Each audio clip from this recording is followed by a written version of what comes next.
Hengky Kurniadi dikenal sebagai sosok yang gemar melakukan belusukan dan bergabung dengan Partai PDI Perjuangan. Saat ini Hengky Kurniadi maju sebagai calon legislatif DPR RI Dapil Surabaya Sidoarjo yang memiliki 7 sisi yang dibutuhkan oleh masyarakat Indonesia saat ini. Seniman, pengusaha, pecinta budaya, memiliki gaya belusukan, berteman dengan semua kalangan, dan pembawaan yang tenang.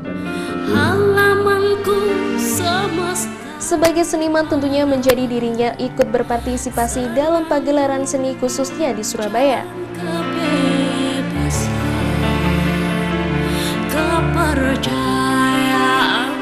Sisi kedua yakni sebagai pejabat. Tugas yang dipilih karena mau melakukan perubahan untuk Indonesia. Sisi ketiga adalah memiliki jiwa entrepreneurship yang sangat dibutuhkan untuk menjadi inspirator dalam mencetak generasi muda yang mampu menjadi pengusaha seperti dirinya agar terciptanya negara yang maju.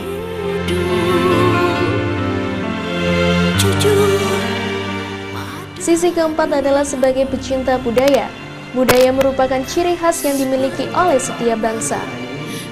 Sosok Hengky Kurniadi masih aktif dan membuktikan dirinya sebagai pecinta budaya dengan mengikuti ajang seni dan pertunjukan wayang.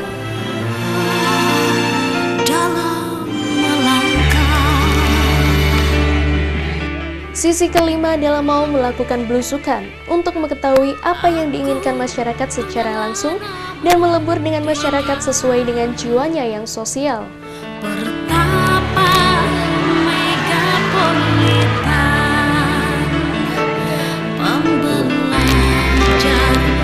Sisi keenam adalah berteman dengan semua kalangan melalui hal yang diminati oleh beliau, yakni di bidang olahraga seperti catur. Dengan menggeluti catur ini menjadikan dirinya melakukan terobosan baru oleh sosok Hengky Kurniadi yang terpilih menjadi Ketua Umum Pengprov Percasi Jawa Timur periode 2011-2015. Salah satunya mendatangkan pecatur Rusia yang dikenal andal dalam olahraga asa otak itu.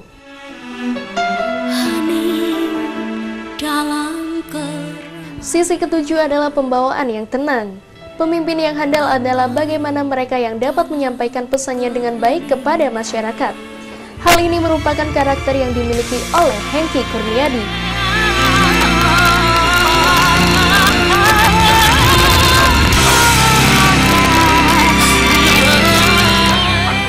Dengan memiliki 7 sisi yang berbeda dari Hengky Kurniadi ini, semoga dapat menjadikan Indonesia semakin lebih baik dalam bidang bisnis, seni, dan karakter yang berbineka tunggal ika.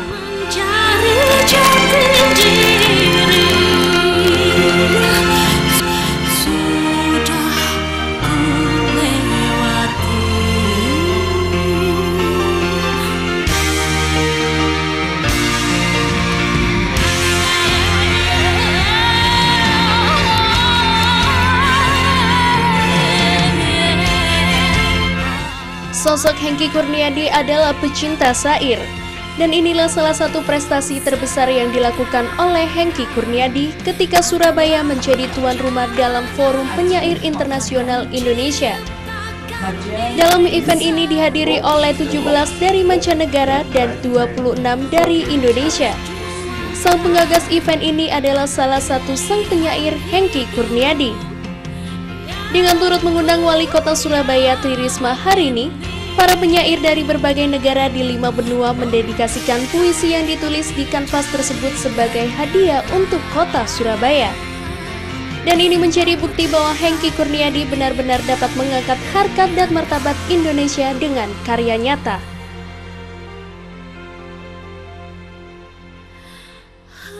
Aku kolam di perut ikan dan engkau arus dalam bisikku.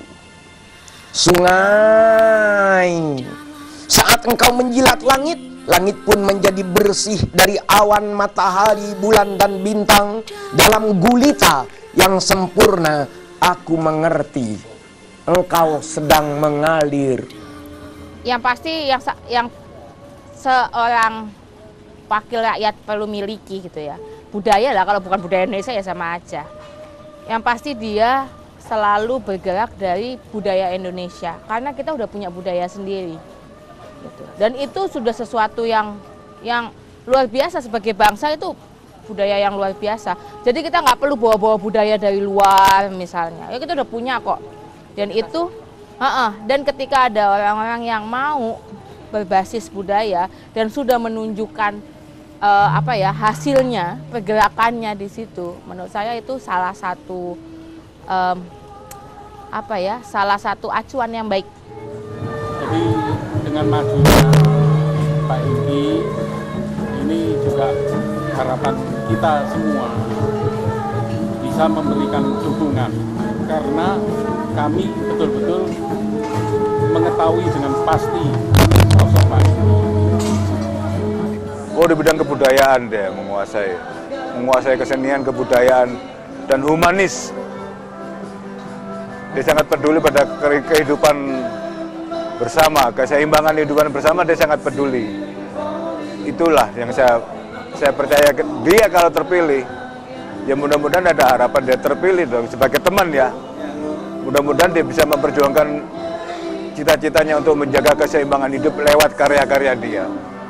Ya, hati-hati Anda memasuki wilayah yang mungkin baru sama sekali, tapi yakinlah bahwa cita-cita Anda itu cita-cita yang mulia dan kerjakan dengan baik. Ada yang mau sampaikan lagi, Pak? Enggak, selamat bergerak, Heng. Biasa.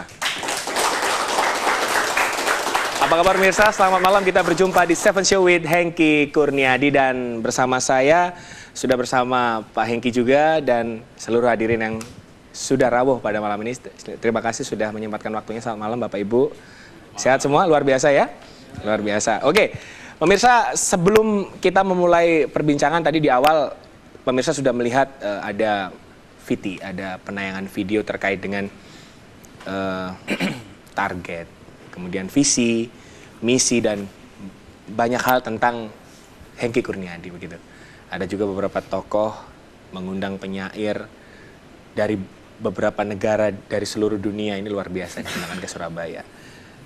Ada beberapa statement hati-hati dunia baru begitu ya, yang belum pernah dimasuki.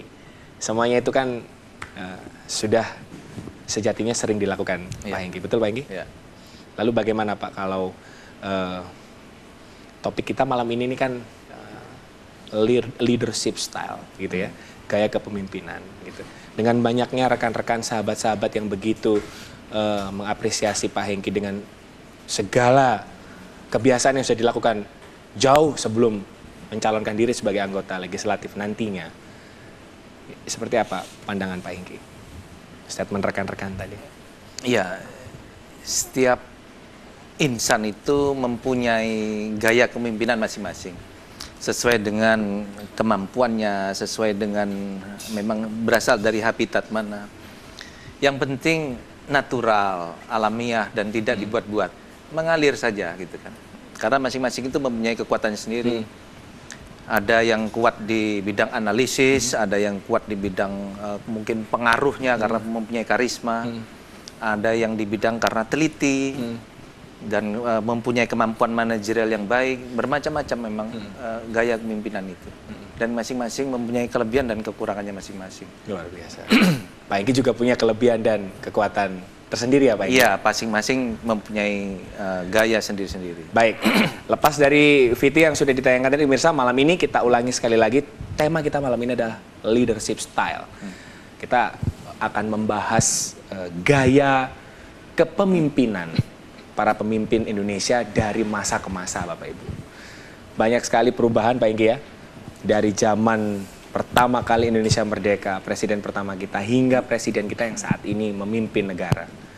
Banyak sekali metode-metode, policy, kebijakan-kebijakan yang dihasilkan.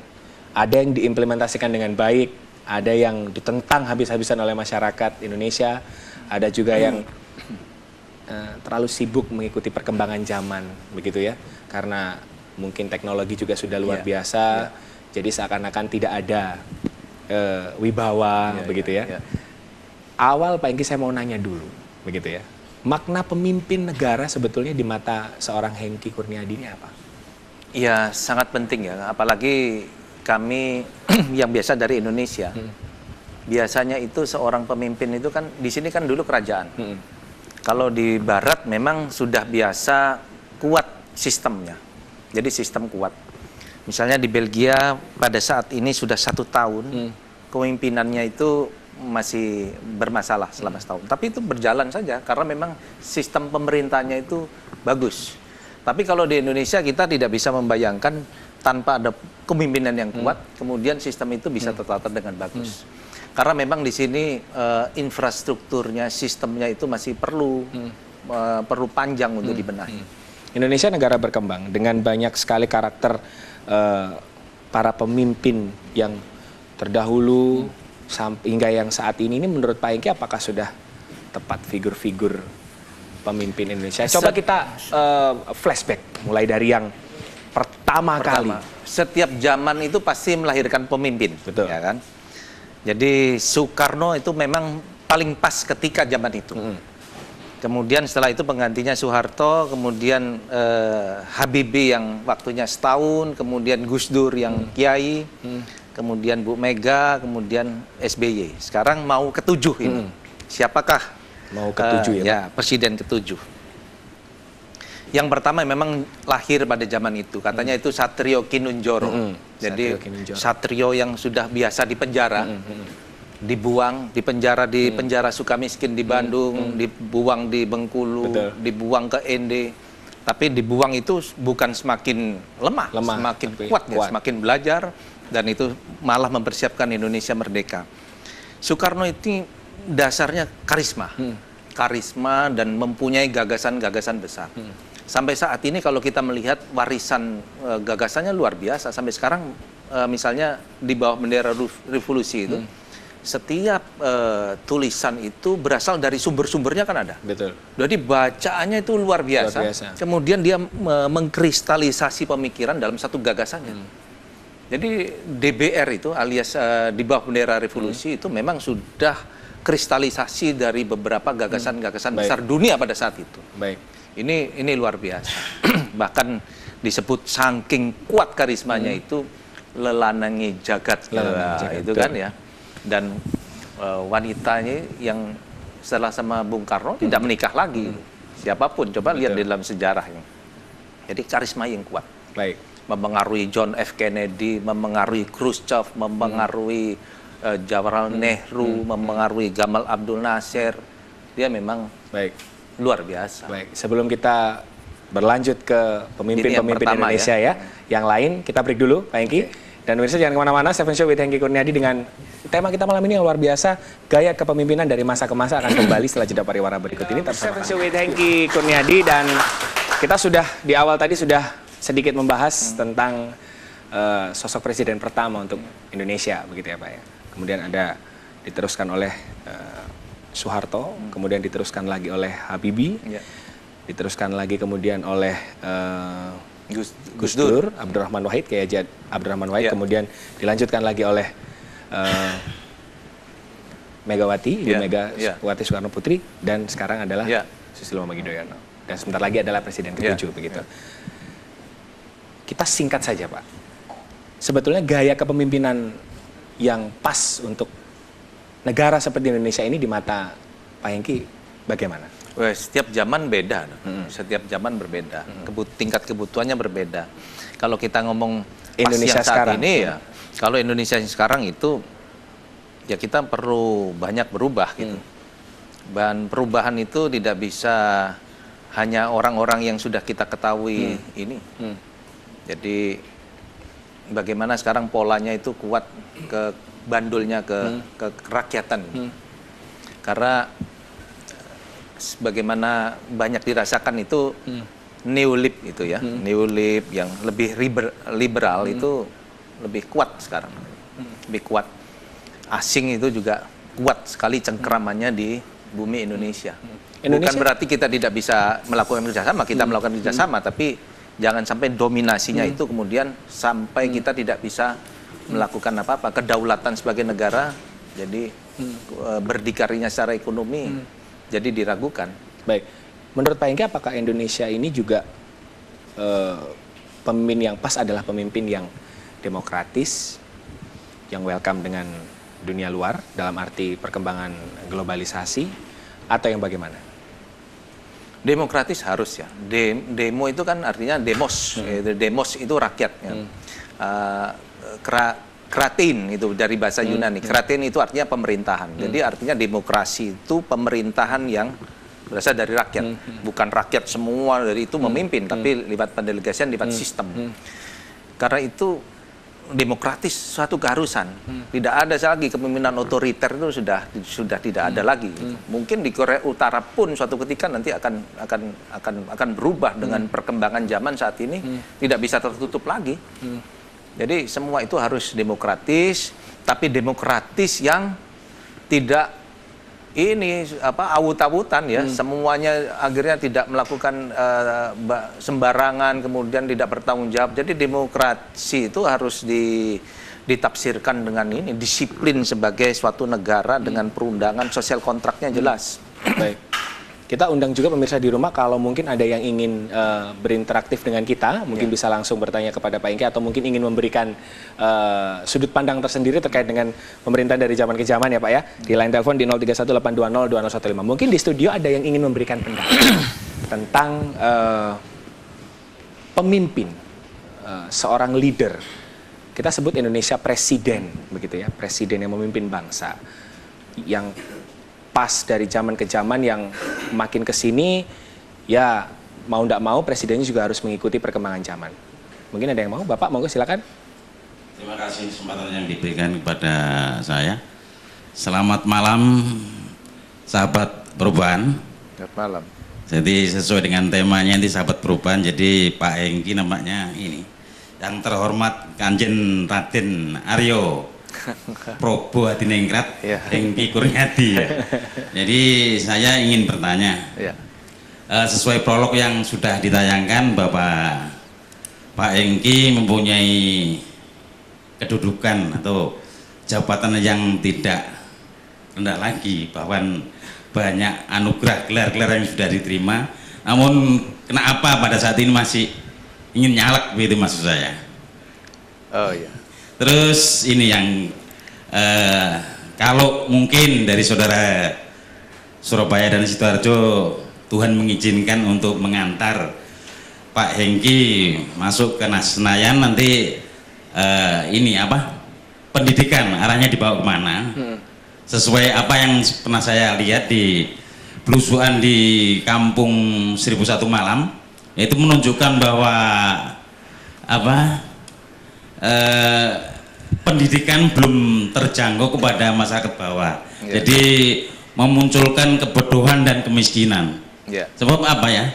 Kalau pemimpin kita mempunyai moto seperti Aryo Brotoseno, yaitu dia mau pakai baju kalau sudah rakyatnya pakai jaket kulit itu. Terima kasih. Oke, boleh aplausnya dulu, luar biasa. Dengan berbagai gelar masih mau nyalek Pak katanya. Enggak, kalau itu kan gelar budaya Pak. Gelar budaya karena tiba-tiba diteropong, kegiatan saya memang banyak melakukan itu, dan penerbitan buku-buku yang sifatnya menelusuri sejarah kerajaan-kerajaan Mataram zaman dulu. Kemudian tiba-tiba dapat gelar itu, ya itu hanya sebagai apresiasi saja. Bonus begitu ya Pak? Sebagai bonus. Memang banyak ya yang dari mana wilayah budaya Jawa itu untuk kepemimpinan tadi, misalnya kepemimpinan Hasta Brata itu kan, Hasta Brata kan 8 langkah ya, Hasta 8. Pemimpin itu harus seperti matahari ya, matahari itu sumber energi. Pemimpin itu harus seperti bumi, bumi itu tempat orang untuk mendiami sesuatu. Jadi bumi itu kan tempat ini makhluk hidup tinggal. Jadi ya baiklah dengan fakir miskin, yang dengan yang seperti kampung 1001, pemimpin harus turun seperti itu. Pemimpin juga harus seperti bulan. Bulan itu menerangi kegelapan, di mana ada kegelapan, pemimpinnya harus visioner. Pemimpin juga harus seperti samudra, jadi luas, jadi lapang dada gitu. Pemimpin juga harus seperti api. Api itu tegas, lugas, di mana memang membutuhkan ketegasan. Pemimpin juga harus seperti bintang. Jadi posisi makomnya itu posisi terhormat tinggi, betul. bukan sekedar ini. Pemimpin juga seperti air juga. Air itu kan menyegarkan, selalu turun ke bawah untuk membersihkan yang kotor. Kalau orang Jawa bilang Anda pasor begitu Pak, Ya. selalu turun ke bawah begitu ya. Jadi memang pemimpin harus seperti itu. Wilayah kepemimpinan itu sudah banyak diajarkan di sini. Itu pengetahuannya itu. Pemimpin juga harus pandai, harus punya pengetahuan. Jadi misalnya kata Jawa itu luar biasa maknanya itu ya. Katakanlah misalnya nasi. Nasi kalau bahasa Inggris kan rice. Dedek juga rice. Bubur yang lain ininya. Jadi rice semua ininya. Beras juga rice gitu ya. Kalau orang Jawa itu kan semua itu banyak artinya. Misalnya pengetahuan. Kalau dong itu paling rendah dong. Sudah ngerti nggak? Dong kan itu ya. Kalau meningkat lagi mudeng ya. Mudeng berarti sedikit lebih mengerti. Kalau sudah pandai, wah itu namanya pinter. Kalau pinternya sudah bisa diotak-atik rumusannya ini namanya ngerti. Kalau sudah ngerti meningkat lagi namanya wasis. Wasis itu berarti ya sudah tingkat profesor lah gitu. Sudah sangat pandai. Di atas lagi sudah tingkat resi begawan itu namanya wicaksono. Bisa di mana ada buah si malakama, tidak bisa begini, tidak bisa begini, dia bisa memutuskan dengan pas itu wicaksono. Yang terakhir yang ketujuh itu waskito.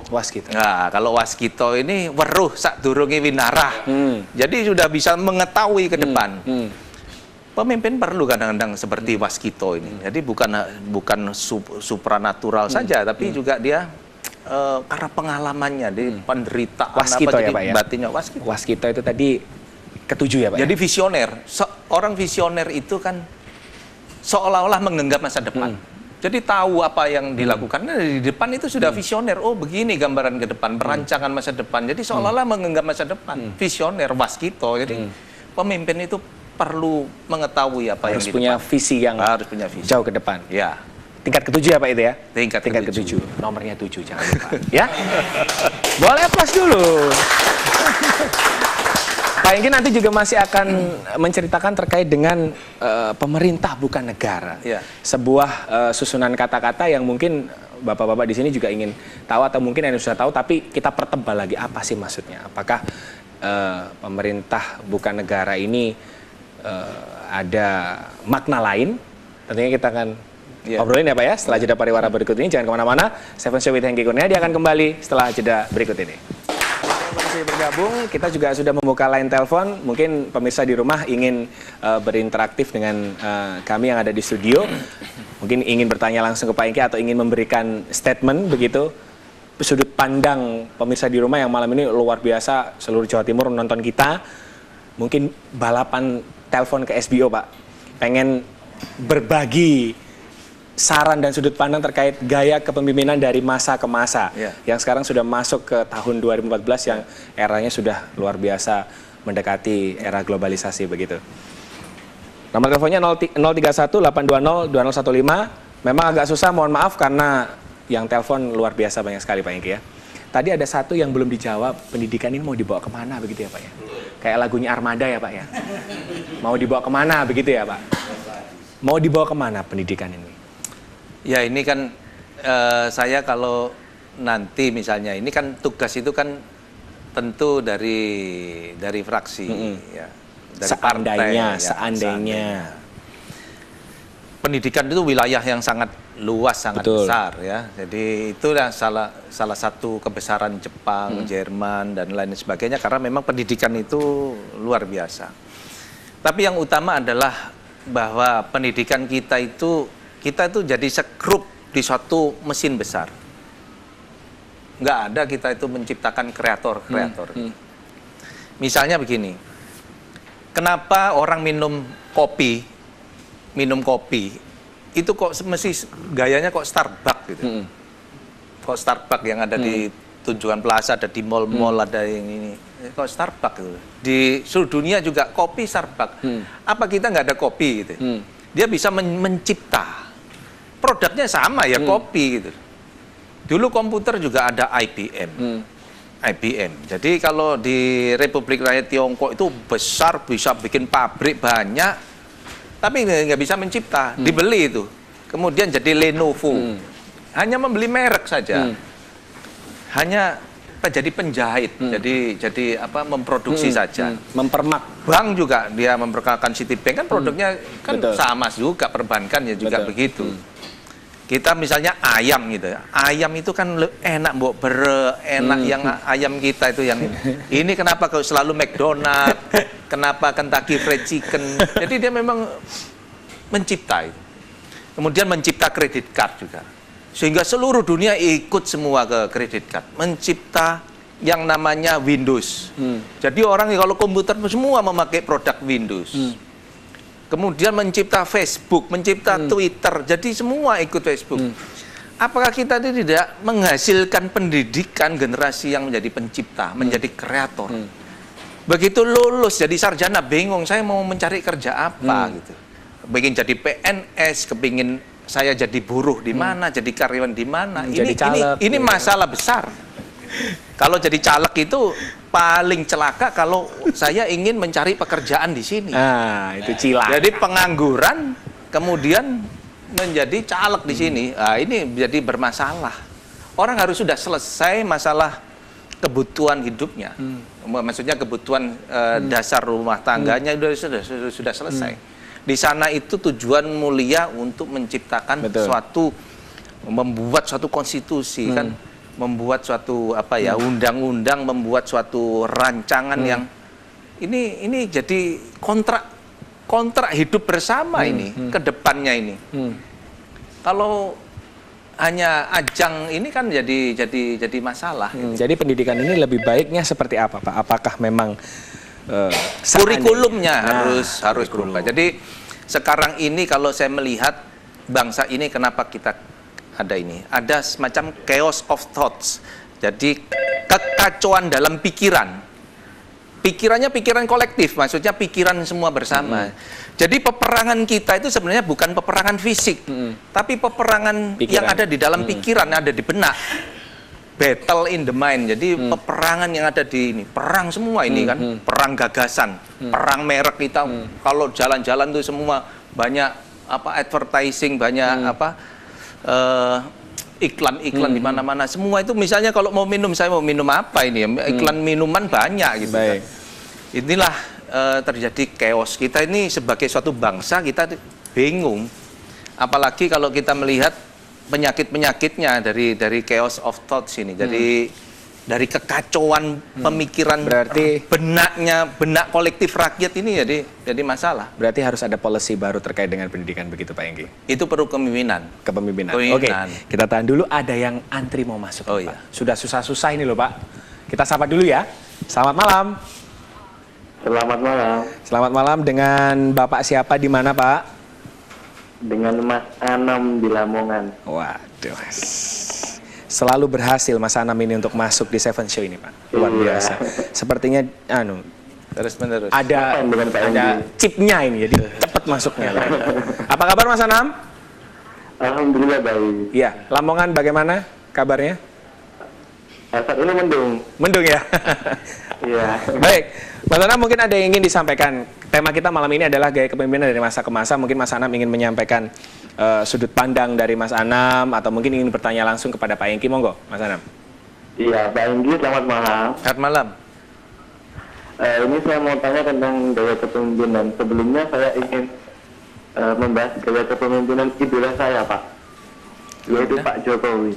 Pak Jokowi? Iya.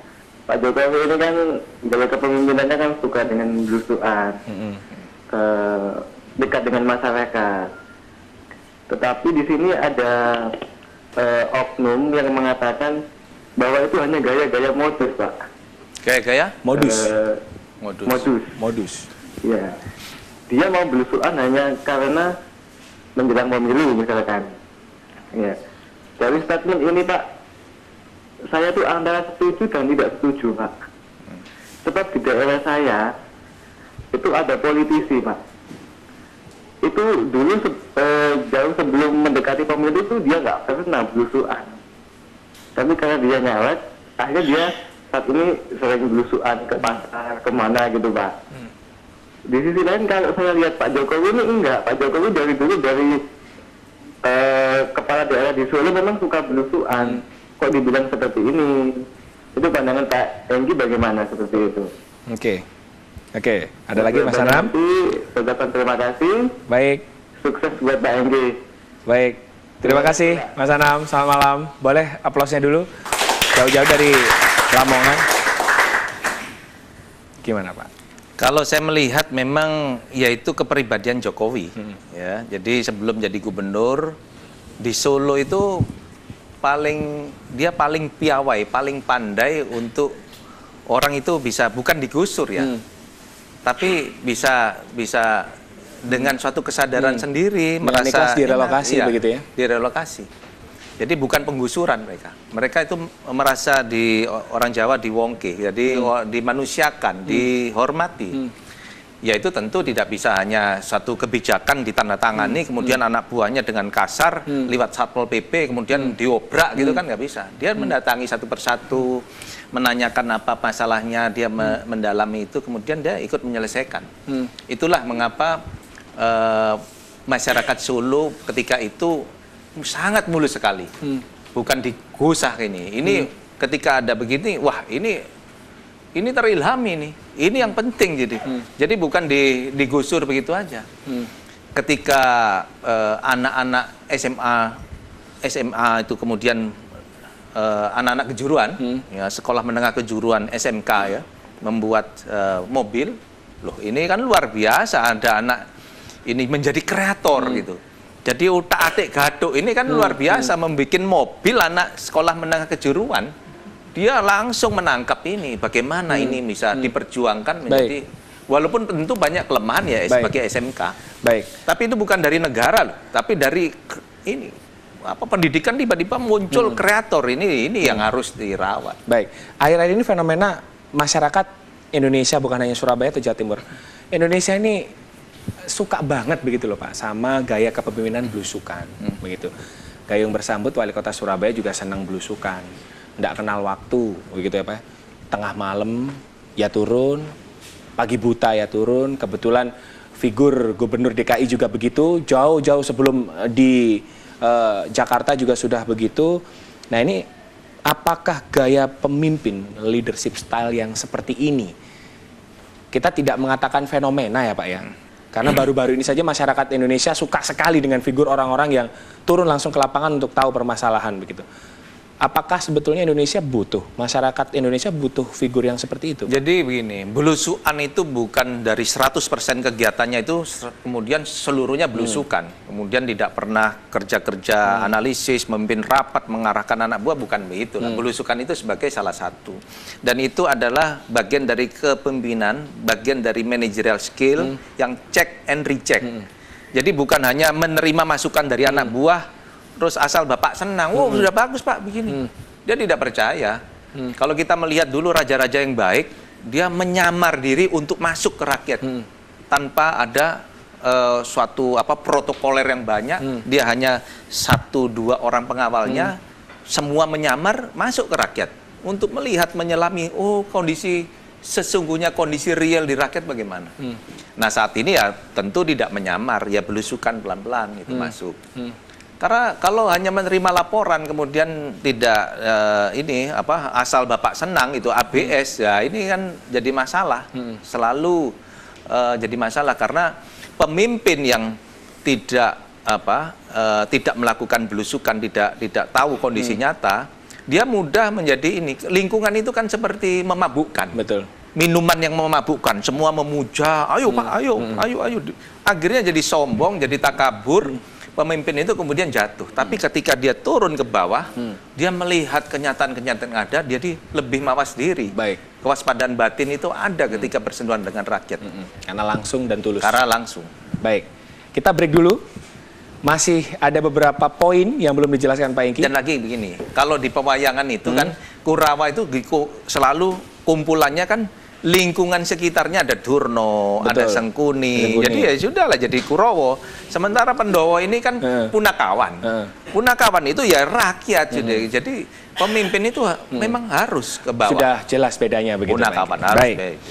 Masih ada banyak hal, Pak Hengki ya. Dan kita juga masih menantikan ini senior-senior yang lain ini mungkin ingin memberikan apa satu patah dua patah kata terkait dengan gaya. Sikat sekali ya Pak kalau kita di studio ya Pak. Beda kalau kita belusukan. Belusukan tuh bener Pak. Ini kalau saya sama Pak Hengki jalan-jalan kemana gitu sehari nggak capek Pak ya. Tapi begini ini cepat sekali begitu loh Pak. Padahal masih banyak yang ingin menyampaikan sepatah dua patah kata, tapi bahasan kita terakhir ini bagus karena Pak Hengki ini ada yang menarik terkait dengan pemerintah bukan negara, termasuk istilah maling teriak maling. Maling teriak maling Pak. Ini banyak sekali, sudah banyak sekali. Bagaimana Pak Hengki? Iya. Jadi kalau ini kan itu kami punya kelompok diskusi. Ya, itu dulu dikembangkan oleh almarhum W.S. Rendra, penyair budayawan. Teman saya yang dari Berlin namanya Pipit Rokiat Kartawijaya merancang suatu desain ya. Jadi pemikiran, kemudian saya terbitkan jadi buku, sudah edisi ini akan keempat kalinya. Jadi selalu diperbarui, judulnya Pemerintah Bukanlah Negara. Ini menjadi penting karena masalah administrasi negara. Jadi ada perbedaan wilayah antara pemerintah dan negara. Paling berbahaya kalau orang menganggap bahwa pemerintah itu adalah negara. Jadi nanti orang mengkritisi pemerintah dianggap memberontak kepada negara. Ini berbeda. Jadi pada kepemimpinan yang otoriter, misalnya Raja Louis XIV itu mengatakan l'état c'est moi, saya adalah negara. Wah ini kan berat, ini saya adalah negara. Jadi semua apa yang katakan raja itu sudah jadi keputusan. Semua sudah menjadi titah yang wajib dipatuhi. Ucapan saya adalah undang-undang. Ini paling bahaya. Jadi wilayah seperti tentara, TNI itu adalah wilayah negara, bukan pemerintah. Karena pemerintah ini setiap 5 tahun ganti-ganti, tidak permanen. Tetapi negara ini permanen, berbeda. Jadi jaksa itu juga wilayah negara, PNS itu juga wilayah milik negara. Jadi ini milik negara. Jadi tidak bisa kemudian dikooptasi, kemudian digunakan. Oh misalnya ini orang saya, ini kan nggak bisa. Jadi pemerintah itu ada batasannya sendiri. Ya pembatasan ini menjadi penting sebagai suatu negara modern. Nah, ini pemahaman, karena itu kita bikin buku. Pemahaman yang memang mungkin bagi sebagian besar kita masih menganggap bahwa mendefinisikan masih kurang jelas. Masih ini kurang wilayah jelas. negara, ini pemerintah. Pemerintah itu tidak permanen. Sama seperti orang membedakan antara Tuhan dengan agama, itu berbeda. Berbeda, betul. Tuhan ya Tuhan, Tuhan itu negara itu agama ya agama. Sejarah itu sejarah, folklore itu folklore. Betul. Jadi kalau misalnya 17 Agustus 1945 itu adalah sejarah, kenyataan fakta itu. Tapi kalau folklore itu tutur tinular. Misalnya Raja-Raja Mataram istrinya adalah Ratu Pantai Selatan. Betul. Ini kan bukan sejarah, itu folklore. Jangan dicampur adukan antara legenda dengan sejarah ini. Jadi banyak di sini definisi yang tidak jelas itu membuat akhirnya tata laksana kepemerintahan juga ini rakyat juga bingung gitu. Baik. Definisi harus jelas. Selain definisi harus jelas, maling teriak maling bagaimana Pak? Ya ini karena kalau kita melihat di sejarah kita itu misalnya Ken Arok gitu kan. Kita kan pernah mempunyai raja namanya Ken Arok. Ken Arok ini anak ini istilahnya kalau dalam sejarah anak Arab jadah gitu kan. Kemudian dia jadi anak angkatnya preman pada waktu itu. Tapi anak yang cerdas, anak yang luar biasa.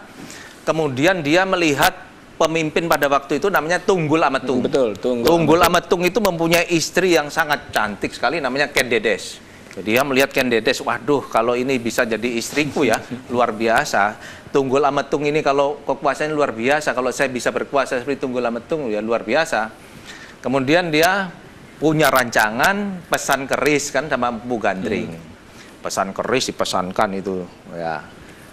Ketika ada keris itu dipinjamkan kepada seseorang yang namanya Kebu Ijo. Betul. Kebu Ijo sifatnya suka pamer. Jadi ya ketika dipinjamkan suatu keris yang luar biasa, ini dia pamer. Saya punya keris ini, saya yang punya gitu. Dia suka pamer gitu kan.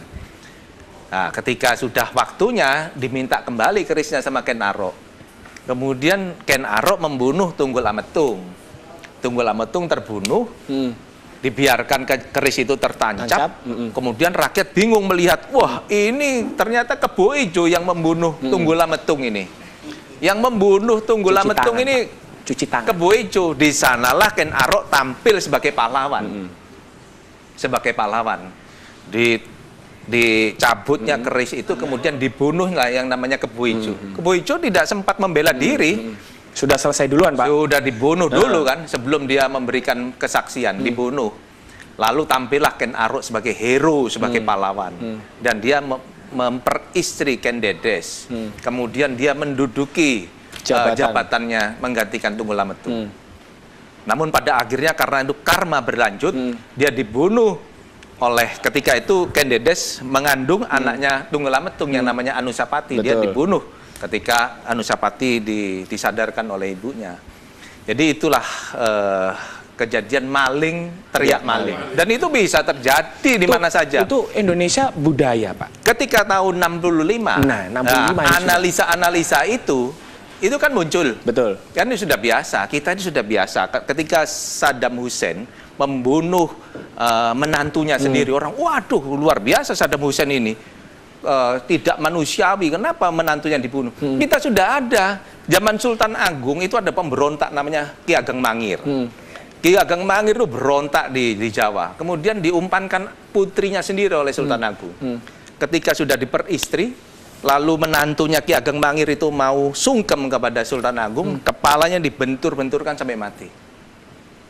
Lalu dia punya anak Sultan Agung itu namanya Amangkurat I. Jadi Amangkurat I itu dia itu menghamba kepada company, kepada VOC pada waktu itu. Lalu lari terbirit-birit karena dikejar pemberontakan namanya Trunojoyo. Kemudian lari ke Tegal. Di Tegal itu sudah dia keadaan sekarang diracun sendiri, diracun sama anaknya namanya Amangkurat II. Jadi sejarah kita itu sejarah luar biasa, membunuh keluarganya sendiri.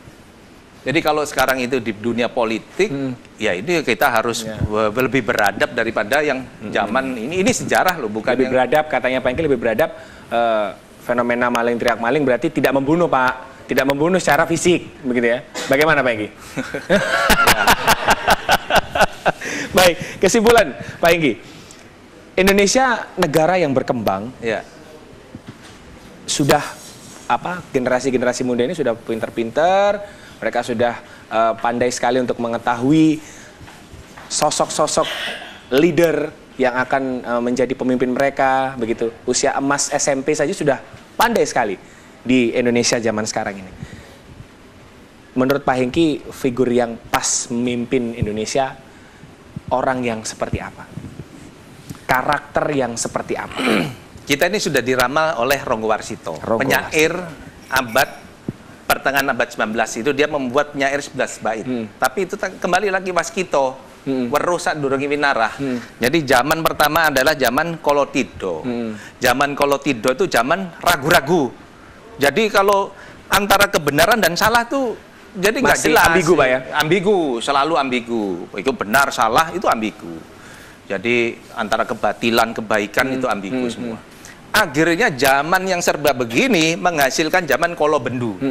Kolobendu itu rusak sudah zamannya, sudah yang namanya kebaikan, anjuran kebaikan, kritik, sudah pasti tidak diterima. Dan di sana itu kuat dunia yang memabukkan. Jadi ya seperti narkoba itulah, sudah nggak peduli nasihat, agama itu dilecehkan. Agama itu hanya untuk jual beli aja transaksi, dilecehkan. Itu zaman Kolobendu. Kalau kita lewat dari zaman Kolobendu, karena di zaman Kolobendu itu ada orang, karena sudah zamannya begini, orang yang sangat kebenaran itu sangat dijunjung tinggi. Malah di zaman rusak itu akan menghasilkan orang-orang yang idealis, yang mampu dan itu mau tampil. Lalu itulah nanti akan namanya zaman Kolosubo. Kolosubo itu karena orang-orang yang sudah terbiasa dengan zaman Kolobendu ini, aku tidak mau dengan kekacauan seperti ini. Saya tidak mau dengan kekacauan seperti ini. Muncul orang ini, inilah nanti akan memimpin zaman Kolosubo, zaman keemasan, zaman kebaikan. Itu ditulis oleh Ronggo Warsito. Jadi pemimpin sekarang itu perlu orang-orang yang zaman rusak begini muncul orang-orang yang idealis. Ya kita cari, mari kita cari supaya Indonesia itu memasuki zaman Kolosubo yang ditulis oleh Ronggo Warsito. Boleh aplaus? Bukan hanya satu orang pemirsa yang mencari, tapi seluruh masyarakat Indonesia harus bijak, harus pintar, harus memahami betul satu persatu karakter siapa-siapa saja yang bakal memimpin Indonesia. Sekali lagi boleh saya minta aplausnya? Luar biasa. Terima kasih sudah datang. Pak Hengki, terima kasih banyak. Masih. Waktu kita pendek sekali, ya. Tapi jangan khawatir, pemirsa, minggu ini hari Jumat kita masih ketemu. Ada edisi spesial ya Pak. Kita akan berikan kejutan kepada pemirsa di rumah dan kita harapkan memang semakin banyak yang bergabung dengan kita di studio karena Jumat besok edisi luar biasa akan kita tampilkan berdua ya Pak ya. Akhir kata, saya Agung Laksono mewakili Pak Hengki juga dan seluruh kerabat kerja bertugas mengucapkan terima kasih. Selamat malam dan sampai jumpa.